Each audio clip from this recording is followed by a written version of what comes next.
A la guerra en Gaza parece consolidarse un nuevo frente de guerra para Israel, la milicia chiita libanesa Hezbollah. El gobierno de Benjamín Netanyahu advirtió de una operación muy intensa contra la milicia pro-iraní en la frontera.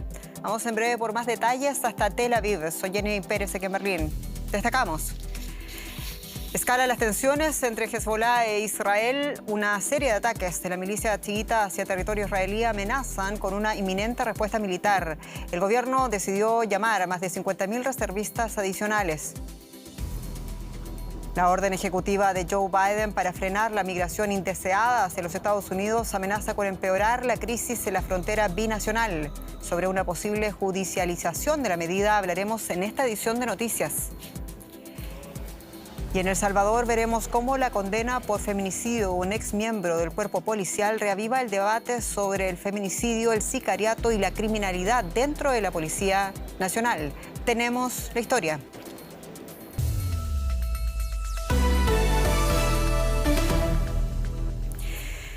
El primer ministro israelí, Benjamín Netanyahu, advirtió este miércoles que su país está preparado para una acción militar muy intensa en la frontera con el Líbano. Esto hace aumentar naturalmente el temor a una escalada que conduzca a una guerra abierta entre Israel y la milicia chiita libanesa Hezbollah. Los enfrentamientos aislados en la región fronteriza entre fuerzas israelíes y la milicia respaldada por Irán aumentaron en las últimas semanas. Netanyahu enfrenta presiones de sus socios de ultraderecha en la coalición de gobierno que le reclaman medidas urgentes de la frontera norte. El Ministerio de Defensa israelí movilizará 50.000 reservistas adicionales. Con ello, Israel contará con un total de 350.000 reservistas movilizados mientras mantiene sus operaciones militares en la Franja de Gaza. Y la frontera norte de Israel, otro de los puntos calientes desde la masacre del 7 de octubre. Vamos hasta Tel Aviv para encontrar a la periodista Maya Siminovich con los detalles. Maya, ¿qué tan grave es la situación en la frontera norte de Israel ahora mismo? Hola Jenny, la situación es bastante grave. Como decías, ha venido incrementándose los ataques de Hezbollah contra las comunidades del norte de Israel. Israel ha devuelto en cada ocasión. En los últimos 3 días se han declarado incendios que han quemado muchísimas hectáreas de terreno por los misiles caídos y por el repentino golpe de calor. La gente que vive allí, los poquitos que quedan ahí y que no se han ido a otros lugares del país porque sabemos que los desalojan, están reclamando al ejército y al gobierno que haga algo de una vez, porque esto solamente va a ir a más. Aparentemente se están preparando para que vaya a más. ¿Y de qué envergadura podría ser una eventual militar operación del primer ministro Netanyahu contra el enclave de la milicia chiita Hezbollah apoyada, sabemos, por Irán?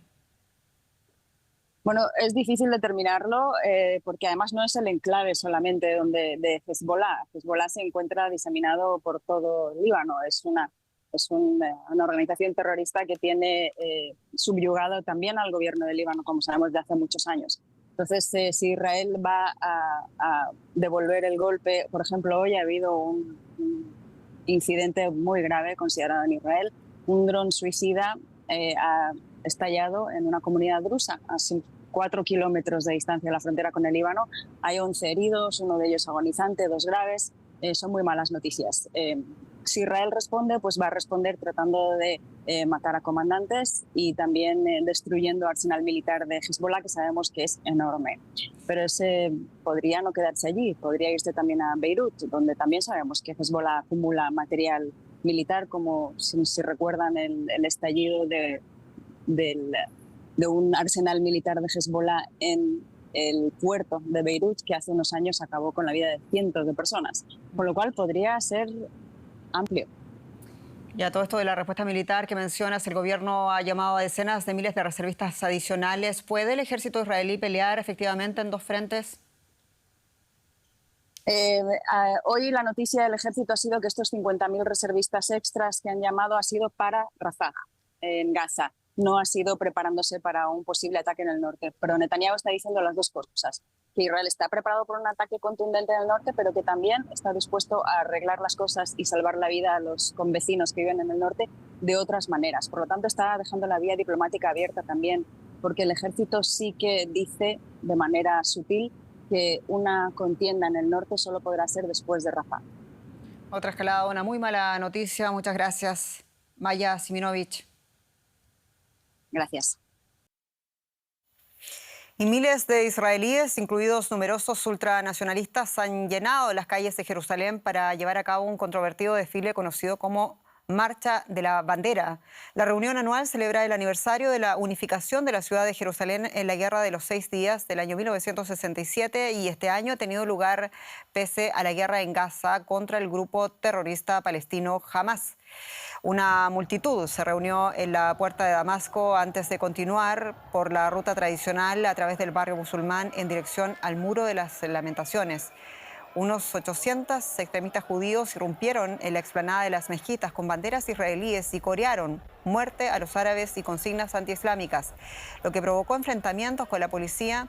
Además, algunos colonos realizaron rituales talmúdicos en una de las puertas principales del recinto, el tercer lugar más sagrado para el Islam, donde el culto está reservado para los musulmanes.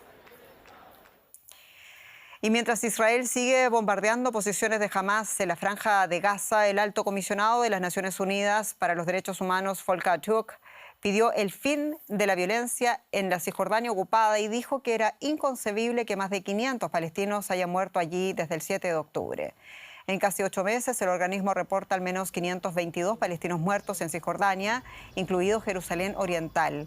Casi una cuarta parte de ellos eran menores de edad. La gran mayoría fueron asesinados por las fuerzas israelíes y otros 10 por colonos israelíes, según el informe. Durante el mismo periodo, más de 5.100 palestinos resultaron heridos en esas zonas. Además, el informe de la ONU señala que se registraron más de 940 ataques de colonos israelíes contra palestinos.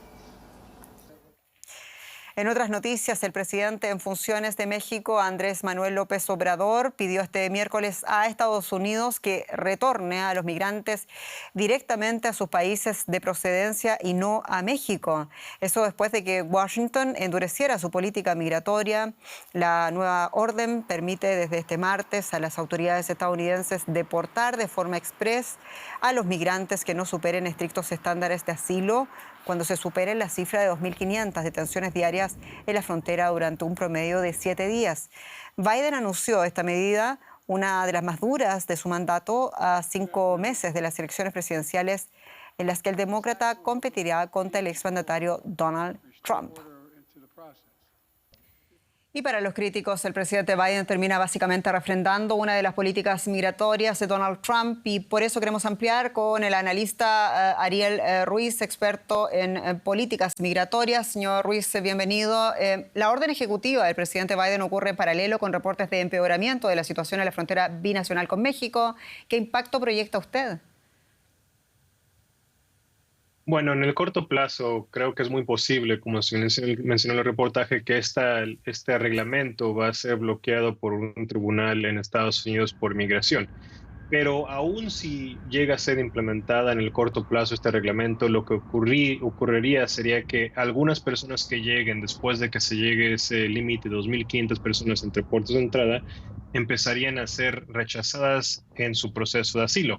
Esto, y es muy claro, importante decirlo, no significa que las personas no podrán entrar a Estados Unidos, sino más bien que ellas mismas tendrán que después pasar por una entrevista para saber si fueron víctimas de trata, por ejemplo, o si no, si son menores de edad, también podrían continuar con un proceso de protección, aunque en un nivel mucho más difícil de alcanzar. Y varios organismos han anunciado la muy posible judicialización de esta orden presidencial para intentar frenarla. ¿Hay una esperanza para los migrantes irregulares, acaso por esa vía, por la vía judicial?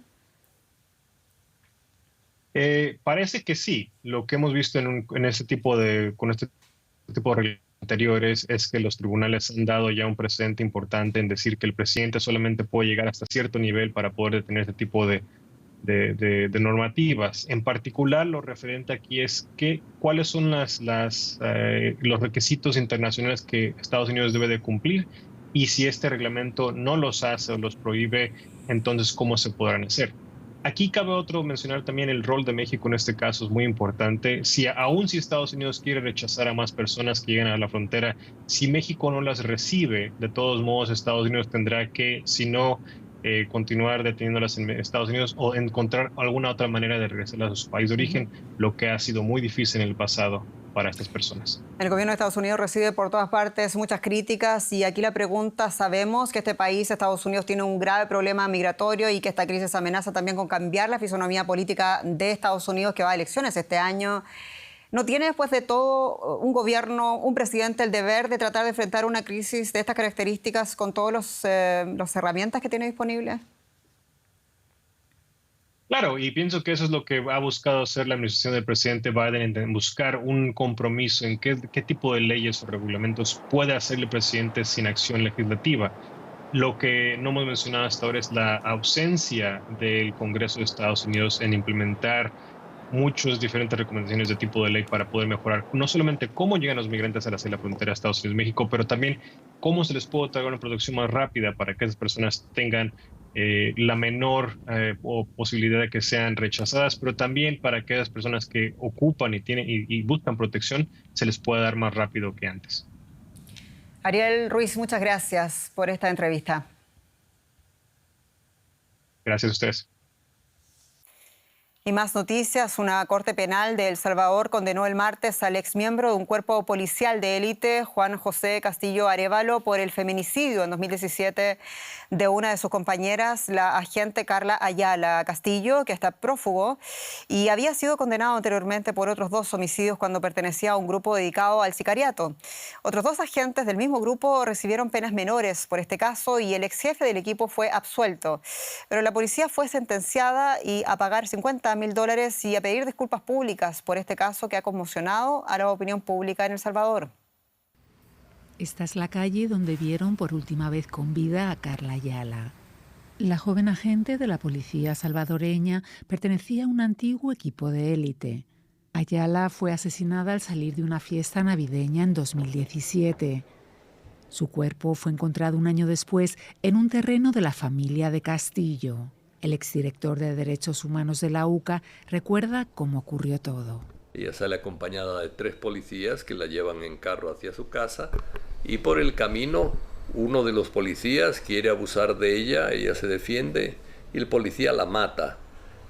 Abandonan el cadáver por otro lugar y regresan a el centro de élite y se despide de sus compañeros y se marcha. Estos 2 compañeros fueron absueltos del delito de feminicidio, pero condenados por incumplimiento de deberes, una sentencia que recurrirán. Yo traté de hacer todo lo que estuvo a mi alcance y lo que todo mi entrenamiento me había enseñado para tratar de ayudar, ¿verdad?, a la captura de este sujeto. Y no decir que le fallé, como le repito, no se escuchó ninguna situación de peligro para ninguno, ¿verdad? Todo fue así como repentino. Como le digo, no sabría decirle el por qué el accionar, no sé.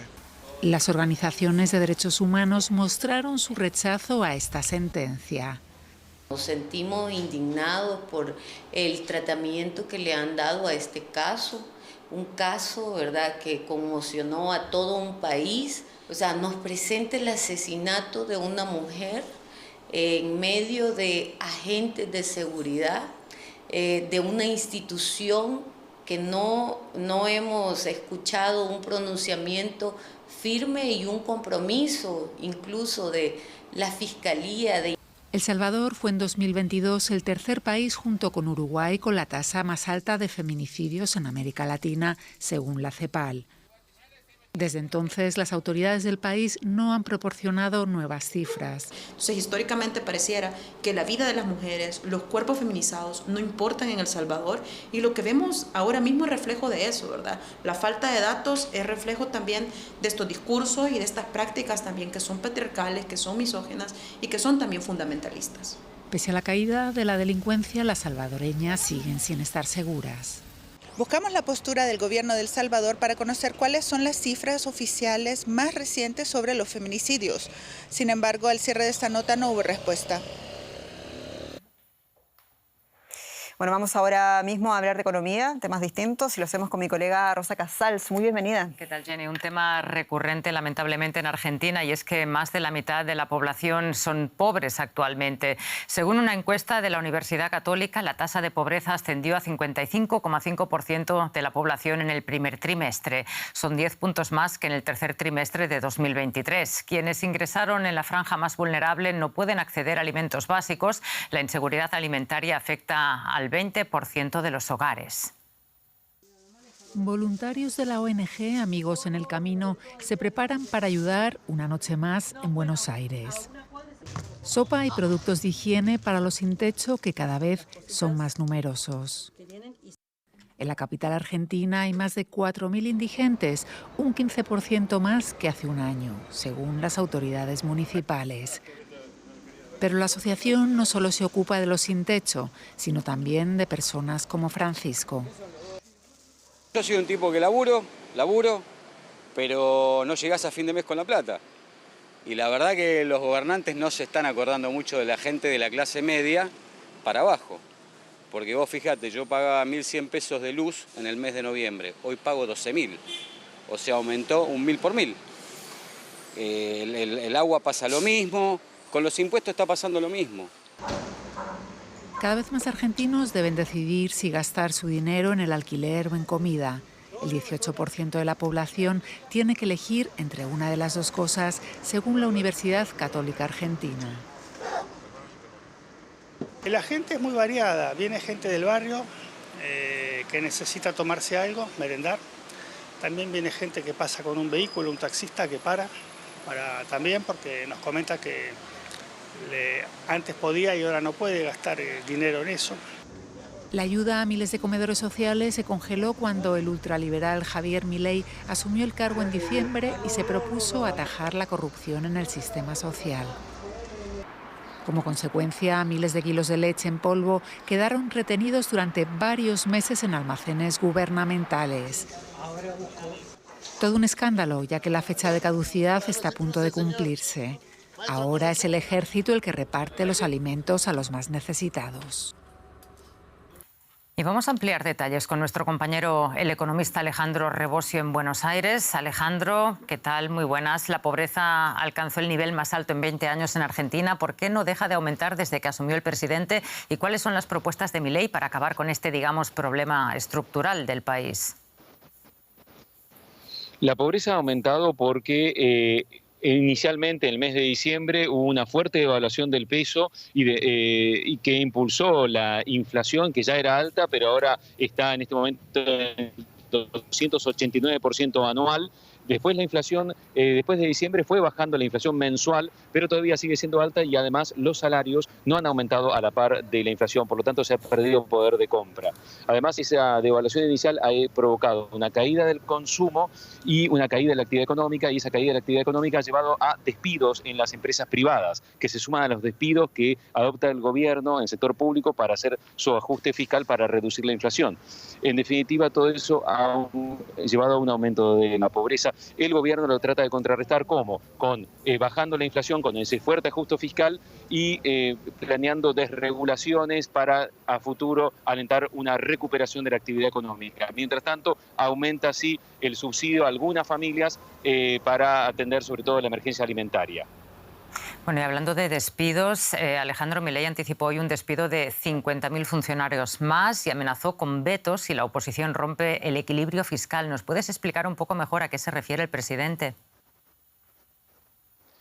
Así es, en el Latin Economic Forum, ante empresarios argentinos, lo que prometió es que no va a cejar en su objetivo de lograr el déficit fiscal cero, que ha logrado en los primeros meses de gobierno y que quiere continuar manteniendo. Para eso va a profundizar los despidos de empleados públicos, ya despidió a 25.000, dijo hoy, y va a despedir a otros 50.000, y también va a mantener la paralizada la obra pública y va a vetar todo tipo de leyes que ha pactado la oposición, los distintos partidos de la oposición. Por ejemplo, ayer la Cámara de Diputados aprobó un aumento de las jubilaciones que ahora debe tratarse en el Senado y si llega a convertirse en ley, bueno, Milei prometió vetarlo. También planea vetar otros intentos de diputados opositores, por ejemplo, para aumentar el presupuesto de las universidades públicas o aumentar el salario de los maestros en las escuelas primaria y secundaria.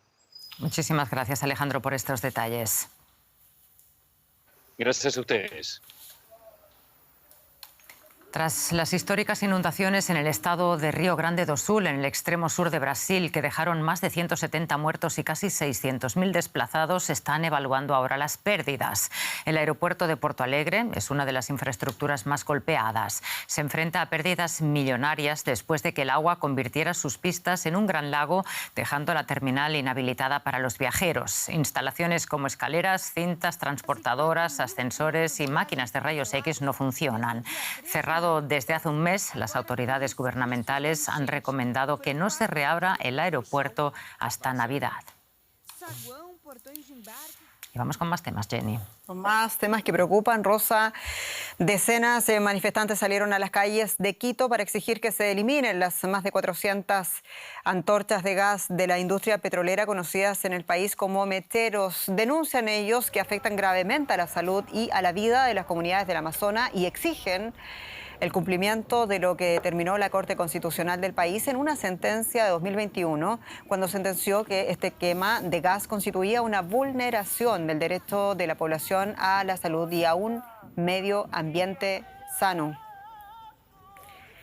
El planeta lleva un año batiendo récords de calor. 2 nuevos informes alertan sobre el calentamiento global del planeta.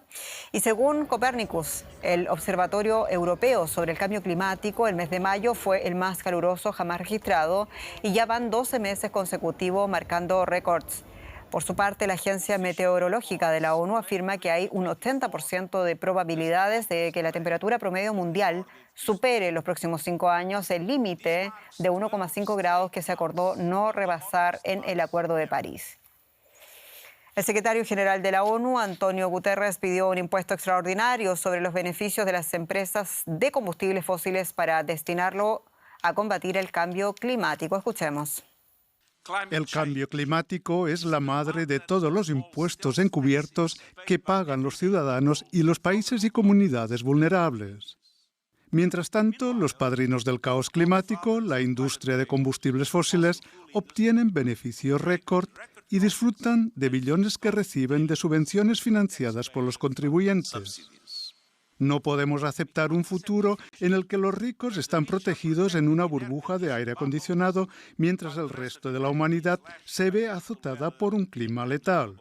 Debemos salvaguardar a las personas y las economías. Y más noticias, continúan los ataques a políticos aquí en Alemania. Esta vez el agredido fue Heinrich Koch, candidato del partido de ultraderecha Alternativa para Alemania a las elecciones municipales en Mannheim. La ciudad alemana ya fue escenario el pasado 31 de mayo de un apuñalamiento de un policía con resultado fatal por parte de un ciudadano afgano de 25 años. El hecho ocurrido en una manifestación crítica contra el Islam es investigado como atentado contra fondo islamista. Otras 5 personas resultaron heridas. En el ataque de este martes, la víctima tuvo que recibir algunos puntos de sutura tras ser atacado, pero su vida no corre peligro. El presunto autor es también un joven de 25 años que fue arrestado y enviado a un hospital psiquiátrico. El martes por la noche, un candidato municipal del partido de extrema derecha AfD en Mannheim resultó herido leve en un enfrentamiento con un hombre al que, según explica, había sorprendido arrancando carteles con propaganda electoral de su formación, un suceso que llama particularmente la atención porque también fue en Mannheim donde el viernes un refugiado afgano asesinó a un policía e hirió a otras 5 personas en un atentado contra un acto de un grupo de activistas contrarios al Islam en la ciudad. Tras el ataque del martes, la policía ha detenido a un hombre de 25 años con aparentes problemas mentales y no ha informado de ningún tipo de vínculo entre ambos incidentes, pero son sintomáticos del aumento de la tensión y la violencia políticas en los últimos años en Alemania. En plena campaña para las elecciones europeas del próximo domingo, muchos políticos hablan de miedo a posibles agresiones. Algunas de las más graves se han dado en los estados orientales del país y han tenido como objetivo a políticos de partidos de izquierda o de centroizquierda, sobre todo los verdes. También el partido AfD de extrema derecha ha denunciado numerosos ataques contra sus candidatos y contra sus carteles o sus instalaciones. La polarización política y la radicalización de algunos discursos que se perciben en todo el mundo y en particular desde los atentados de Hamas y el comienzo de la guerra de Gaza el pasado octubre hacen mella también en Alemania. Aquí la reciente ola inflacionista y la mala coyuntura económica de los últimos 2 años y medio contribuyen especialmente además al descontento. Es de temer, por tanto, que la tensión política no vaya a bajar próximamente. Más noticias internacionales a continuación. Alemania enfrenta los efectos de las inundaciones registradas en el sur. Al menos 5 personas murieron tras el desbordamiento de varios ríos después de días de lluvias torrenciales. En Ratisbona, el nivel del Danubio es de 6 metros, el doble de lo normal. Algunas partes del Rin, una de las principales rutas fluviales de Europa, siguen cerradas a los buques de carga. El primer ministro de Eslovaquia, Robert Fico, ha hecho sus primeras declaraciones tras sobrevivir a un atentado el mes pasado. El mandatario vinculó su intento de asesinato con la oposición europeísta, ONGs financiadas por el extranjero y el empresario estadounidense George Soros. Fico recibió 4 disparos que pusieron en peligro su vida y lo mantuvieron durante semanas en cuidados intensivos. El presidente de Ucrania, Volodymyr Zelensky, llegó a Qatar para reunirse con el emir, el jeque Tamim bin Hamad Al Thani.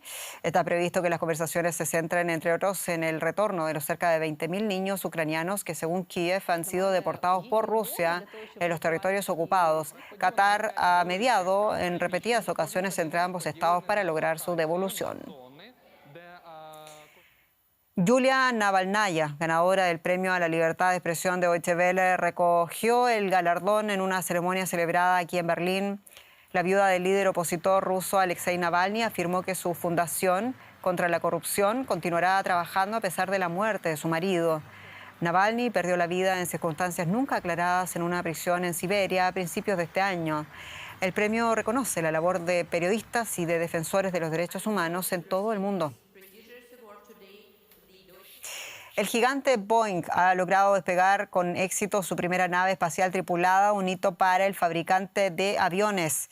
Luego de 2 intentos frustrados a poco de su lanzamiento, la cápsula Starliner se encuentra ya en una ruta a la Estación Espacial Internacional con 2 astronautas de la NASA a bordo, que permanecerán aproximadamente una semana en el laboratorio orbital. Esta misión permitirá a Boeing obtener las certificaciones necesarias para operar como un segundo proveedor de transporte de carga y también de tripulación de la Estación Espacial Internacional, como ya lo hace SpaceX.